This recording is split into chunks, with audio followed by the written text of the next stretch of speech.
Welcome to the Walk Around Podcast, where our goal is to share with you the insights, the skills, the processes, and the leaders that are influencing the retail automotive landscape today.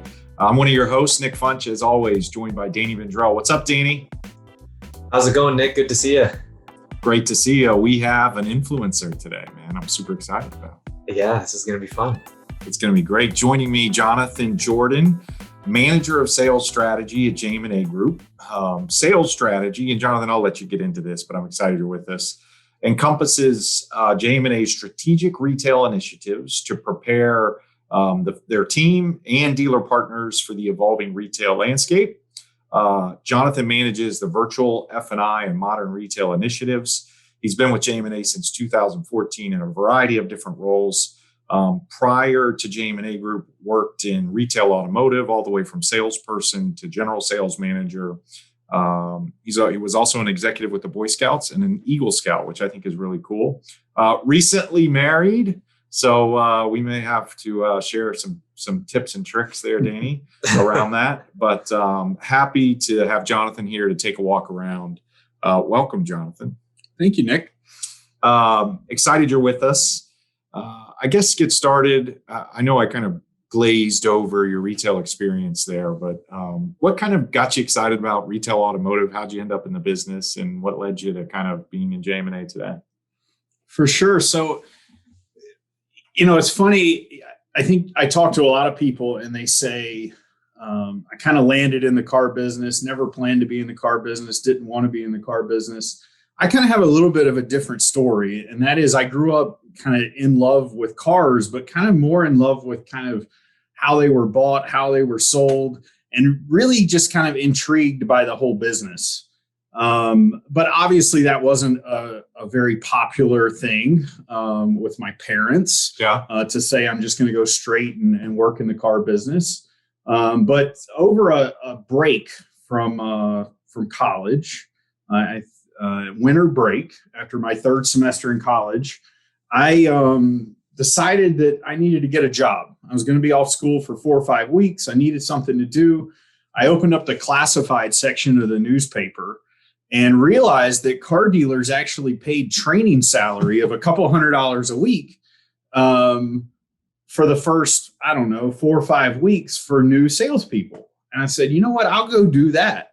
I'll do it for a few weeks and then, go back to school and it'll be fun. So I started going to car dealerships. I think I went to like 5 before I convinced a sales manager to give me a job. Yeah. And finally, I convinced somebody to give me a job. That was at Hendrick Chevrolet in Cary, North Carolina. And 5 years later, I was still working there. And just immediately kind of fell in love with the business, fell in love with working with people, with closing car deals, and kind of quickly moved up through that organization, and was super fortunate to kind of land there, an organization that really was committed to developing people and learned a tremendous amount. Then after that, kind of got out of retail automotive, kind of always in the back of my head said, is this really what I want to do? And went and worked. You mentioned earlier the Boy Scouts. The Boy Scouts is an organization that's always been very near and dear to my heart. And I had an opportunity to go work for them and did that for 3 years. And it was an opportunity for me to give back to that organization and also a lot of fun. But after that, decided, retail automotive was really where I wanted to be. Got back in the business working for another dealer for a few years. And then, JM&A came calling and started my career with JM&A. And 6.5 years later, here I am. Awesome. So talk to us a little bit about kind of your world today, sales strategy. What does that mean? Modern retail, what does that mean? Yeah, you mentioned earlier, Nick, it's really all about making sure that we're prepared, but more importantly, that our dealer partners are prepared for the changing retail environment that we're all living in. The way that cars are bought and sold is changing, but really, I think more importantly, the way that everything is bought and sold is changing, and that's affecting our business every day. So making sure that dealers are prepared to do business when the customer wants to do business, how the customer wants to do business, and then making sure that they have processes in place to maximize, that transaction, and to make sure that every consumer is offered the same products and services regardless of how they want to do business. And so we do a lot of work around that, and we've got a lot of exciting initiatives going on to tackle that. What, any cool initiatives you want to talk about? I know one, Virtual F&I, I mentioned it earlier, but talk to us about Virtual F&I. Yeah. What does that mean? Everybody hears it. Everybody's saying, I think it's important to kind of define it a little bit. I think the term virtual is thrown around a lot. The term digital retail is thrown around a lot in our industry. But Virtual F&I is really just a way to make F&I more flexible, is kind of the way I like to think about it. So it allows a dealer to complete F&I. And when I say F&I, that's getting the vehicle finance, selling protection products to a consumer, and just finalizing that transaction, regardless of where the consumer is and regardless of where the F&I manager is. So it could mean, Nick, you want to buy a new Camry and you don't want to go into the dealership for whatever reason. It allows that dealer to complete that transaction, to interact with you virtually to do it. Or it could also mean that, you're in a dealership on a Saturday and they just sold 5 cars all at the same time, and they've only got 2 F&I managers. But they've got another store down the street, maybe another manufacturer, and they haven't sold any cars yet today. And it allows those F&I managers from that other location to virtually complete the transaction for the location that's busy, which really helps improve the customer experience, but also just the dealership experience as well. Get those customers through the process quickly, which we believe is a huge pain point in the process. And allows the process to be more effective. And it sounds like, just that scenario you just talked about. So you work in a dealer group, they have a couple different locations. One store is busy on Saturday, the other store, maybe, there's some downtime. It sounds like you're kind of helping the customers, first and foremost, kind of get through that in and out of your store quicker, faster, have a better experience, but you're also better utilizing your team a little bit. Is that kind of a fair statement? Yeah, absolutely. And it allows F&I managers to be more effective, to take more deals, to serve more customers, to sell more products, because now they're not tied to a desk in a specific location. They can do any deal for any store in a dealer group. That's interesting. Danny, when you hear virtual F&I, what are you thinking about when it comes to kind of virtual F&I? Yeah, I think, it's interesting. And you mentioned it, Jonathan. There's a lot of buzzwords in our space of the virtual, digital. Now it's more kind of the modern retail. Things are changing. And that's been the narrative for a while now. But it sounds like there's a little bit of a process here that's happening. And something that I'm curious about is, what are the customers, in places where dealers have started to use this process and are experiencing virtual F&I and implementing it into their process? What are the customers saying? What is that feedback looking like? The feedback's been phenomenal, Danny. We started this actually way back in October of 2018, and at the point it was kind of a niche process, who wants to do business virtually? It wasn't as much of a buzzword as it is now, but we actually surveyed the first 1,000 customers that went through the virtual process. And 89% of those customers said they preferred the virtual process over the last time they purchased a car, that traditional face-to-face, process that they had before. But overwhelmingly, I think one of the biggest reasons they like it is it's quick, it's easy, it's efficient. And regardless of, how they're interacting with the F&I manager. The other kind of big thing that we learned is, going into this, we thought there was going to be a lot of kind of pushback from consumers interacting virtually. And we found out very quickly that there really wasn't. Consumers were comfortable interacting virtually. People have been FaceTiming for a very long time. And then the small percentage of customers that weren't comfortable after we went through COVID, they went away. And, it's very rare that we run into a customer that says, I don't want to interact virtually. They're all comfortable with it.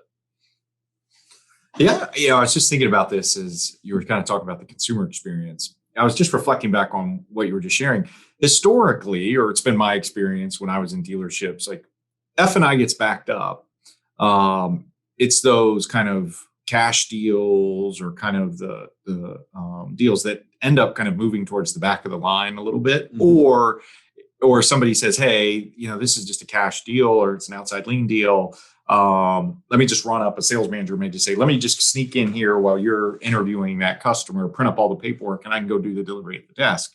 And so if you think about revenue opportunities now, you're putting that kind of revenue opportunity, and maybe you're not turning a nothing deal into a $1,800 deal, but maybe you're turning it into a $600 deal. Which, if you can get a lot of nothing to $600 deals, it's going to improve your overall performance. I mean, is that a fair leap there? Yeah, I think it's funny you bring that up. I can remember being in F&I and, on a busy Saturday and a cash deal comes back and it's like a hot potato, right? Like nobody wants to touch this deal because it's, as an F&I manager, that's viewed as a deal with, there's no reserve income on it. Maybe a little bit harder to sell a product because you've got to sell the whole value of the product. You can't break it up over 60 or 72 months. What we found with virtual is if we can get on those deals, get those deals quickly, that if we can raise the performance of the worst deals, and you mentioned earlier, it may not be a $1,500 or $1,600 deal, but it might have been a deal that, before we had this process in place, it was a $100 deal, and now it's a $400 deal, or now it's a $600 deal, or whatever it may be. It plays a huge impact in the dealer's overall profitability. And, what we found is it's funny because I used to have a finance director that would tell me, like, the most qualified customer to buy a service contract is a cash customer. If they're writing a check for $30,000, they got another $2,500, right? But I used to hear that as an F&I manager. I'm like, yeah, whatever. Like, the guy's already got his check written out. Like, how am I going to sell that? But it's true. And, if those customers go through a good, solid process to build value and create need in that product, then, we have a lot of success there. It's awesome. That's awesome. Jonathan, something I'm curious about just hearing the conversation is, it sounds like there's definitely been some learnings through the process. And you mentioned, JM&A bringing this to the market, testing it in 2018, obviously everything digital and online was accelerated over the last year. And now in 2021, something I'm curious about is, how has Virtual F&I changed or evolved, or what did you think it was going to look like when it was first getting started in 2018 versus kind of what it looks like today? And how has that journey changed and evolved over time? Yeah, it's when we started in 2018, it was kind of this niche project. We saw what was going on in the industry. Consumers were overwhelmingly saying, hey, I want to do business outside of the dealership. We saw also this huge pain point in a lot of dealerships with, busy Saturdays, nights, where F&I was getting backed up. It was a huge pain point for the consumer. So, what we were trying to really solve is, can we be more flexible? Can we take F&I and can we make it so it can be done anywhere, regardless of kind of where the F&I manager is? But at that point, we were really 100% focused on in-store transactions, because that was kind of where most of the business was happening. And, I told you we started in October of 2018. In November of 2019, we said, hey, let's just take a shot. Like, can we do this process when the customer's not in the dealership? And so we found a dealership that was doing a lot of offsite deliveries. At the time, that really was very few stores out there. And we started a pilot to focus on the offsite consumer. And we realized really quickly, like, this was not just effective in the store, this was effective outside of the store as well. And, fast forward to March of last year, thankfully we did that because it really uniquely prepared us for COVID and to really support our dealers through COVID. We had a lot of dealers, a lot of parts of the country, especially the Northeast, that were completely shut down for 2 and 3 months. And the learnings that we had because of all our work up to that point really enabled us to help those dealers with those, offsite consumers. I think another big kind of learning that we had, and I referenced it earlier, is we thought we were going to have to train the customer around a virtual process. And in reality, we were the ones that really need to be trained on a virtual process. It was us. It was F&I managers, sales managers in dealerships who had to get comfortable with doing business a little bit differently.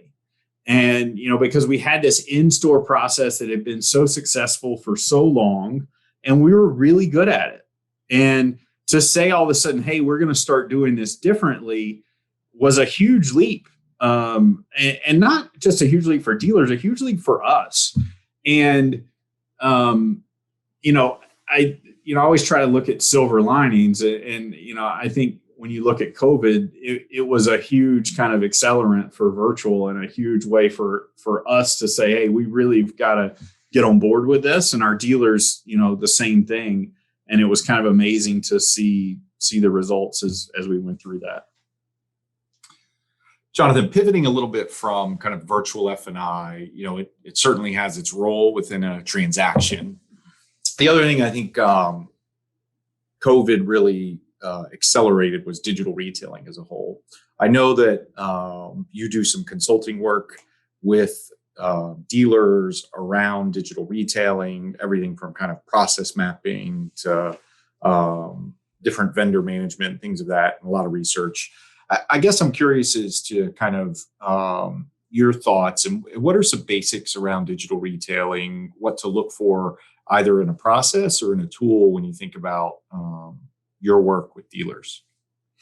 Yeah, I think you really just hit on the key point, and that word process. Mm-hmm. And, that's also a buzzword in our industry. But, when we think digital retail, I think when we're talking to dealers, kind of one of the biggest questions is always around technology and always around kind of what digital retailing tool should I use? What digital retailing technology should I use to get me to the next level? And there's a lot of great technology out there. There's a lot of technology companies that have done a great job of kind of recreating a lot of that in-store experience online, allowing the dealer or allowing the consumer to transact.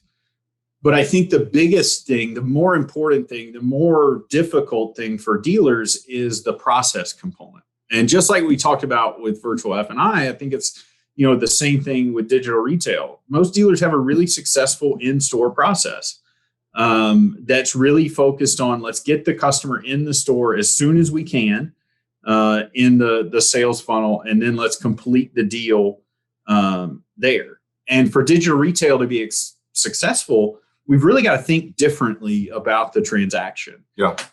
It can't just be that in-store linear kind of rigid process. And we've got to be able to meet the customer where they're at in the process and continue that digital experience that happened online in the store. And, I think for a long time, I remember when I started selling cars, we had an internet department, and kind of any deal that came in through internet went to that department. And I think a lot of us in the business kind of sometimes stumble back into that way of thinking. Like we've got kind of fresh ups that walk through the door, and then we've got internet leads.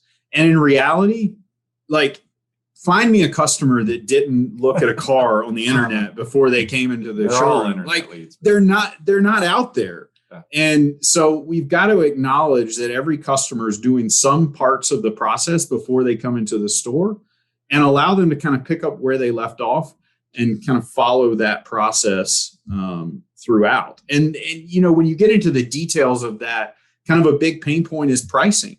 Yeah. If a customer is allowed to get on a digital retail tool, work out a rate, a payment, a price, and then they come into the store and they get a different number, that creates distrust in the process, creates a pain point in the process, and really kind of can derail a deal. What's interesting, you talk about why consumers, I think, like digital retailing is it reduces a lot of those friction points, right? Or pain points. But then, like, as a dealer, I think we got to sit back and ask ourselves, if that's why they're gravitating there, how can I reduce some of those friction points in my in-store experience, right? They may not be the same. You may not use the same tools. Some do, some don't, right? Some have different tools. But how can you look at either experience and reduce consumer friction points? And I think you'll naturally just see a higher efficiency, better performance, happier customer, happier associates, kind of all of those pieces. So if you owned a store, how would you approach that? I guess is kind of, I'm curious, like the in-store and out-of-store experience. I think the biggest thing, Nick, is I wouldn't think about it that way. Mm-hmm. I would think about it as the consumer experience. Yeah. And how am I going to allow a consumer to buy a car in any channel, in any kind of method, at any time, the way that they want to do it? And, forever it's kind of been, we're going to tell the customer how they're going to buy the car. And that worked for a long time. But now consumers have a lot of other options, and we're seeing, there's a lot of disruption in the marketplace. There's a lot of kind of new players that are allowing customers to do things differently. And I would argue that there's not a dealer out there that can't do that. They Right. can't allow a consumer to do business. And I would also argue we've been doing it for a very long time. It's just making it easy and making customers aware that they can do it that way. And so I think the biggest thing is just mindset.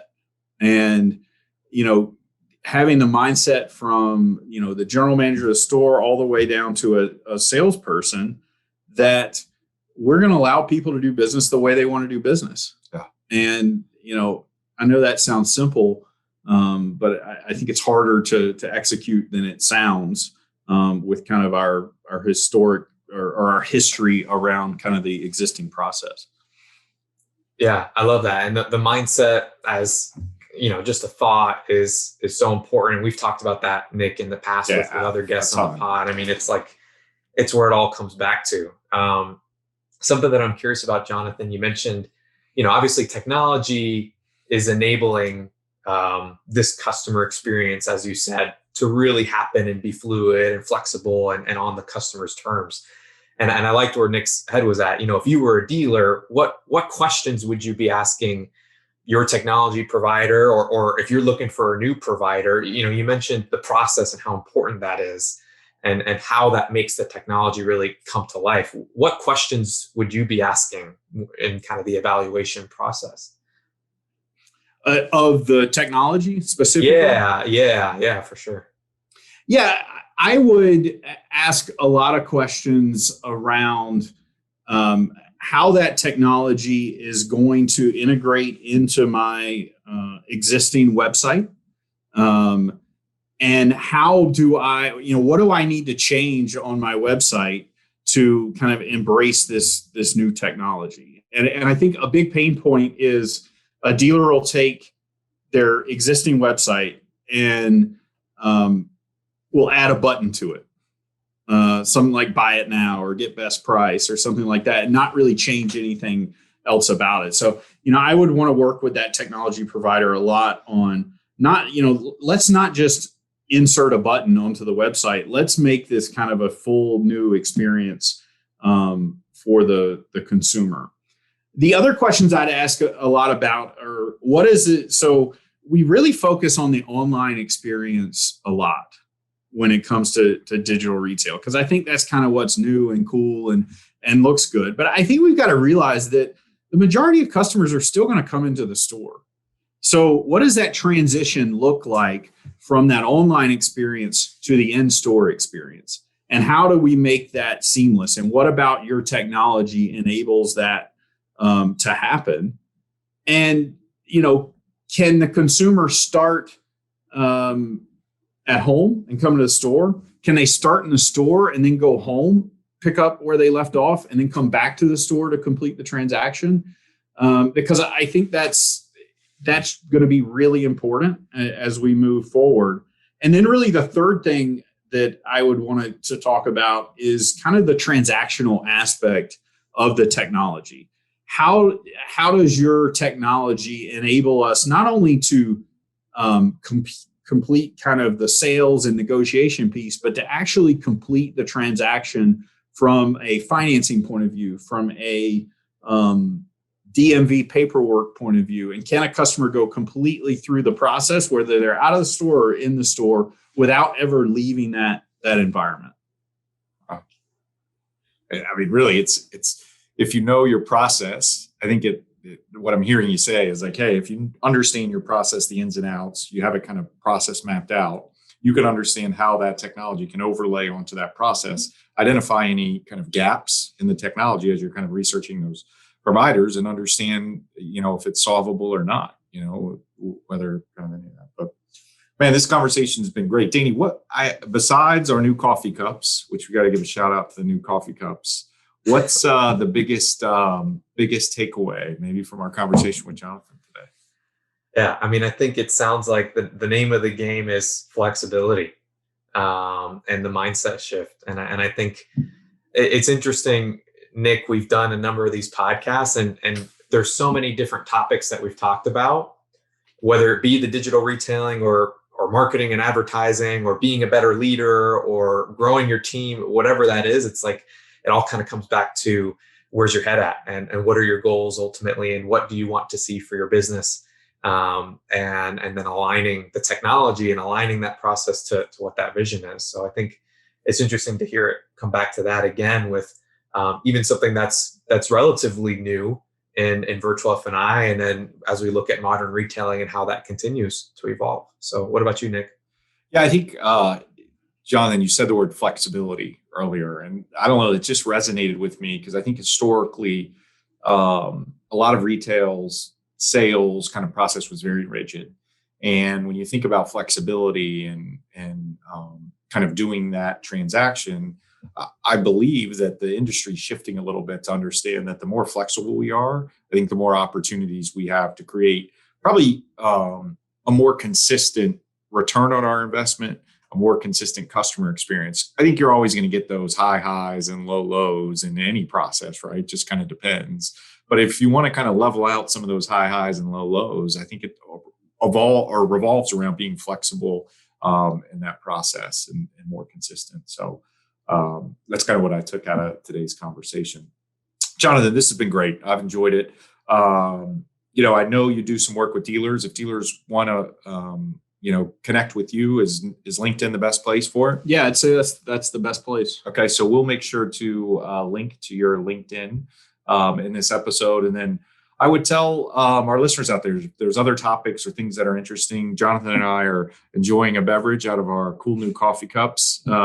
If you want, hey, shoot us. Listen, for the listeners, if you've gotten this far in the podcast and you see the mug, shout out to the YouTube. If you're watching on YouTube, you see the mug. It's a nice mug. I'm not going to lie. It is a nice mug. You want a mug from the Walk Around Podcast? Give us a 5-star rating on wherever your listening platform of choice. Shoot me a message on LinkedIn that you did the rating, and we'll make sure we'll send you a mug. How about that? We'll send you a mug. That's Danny. You took it right out of my mouth. But yeah, and don't forget to share with your friends.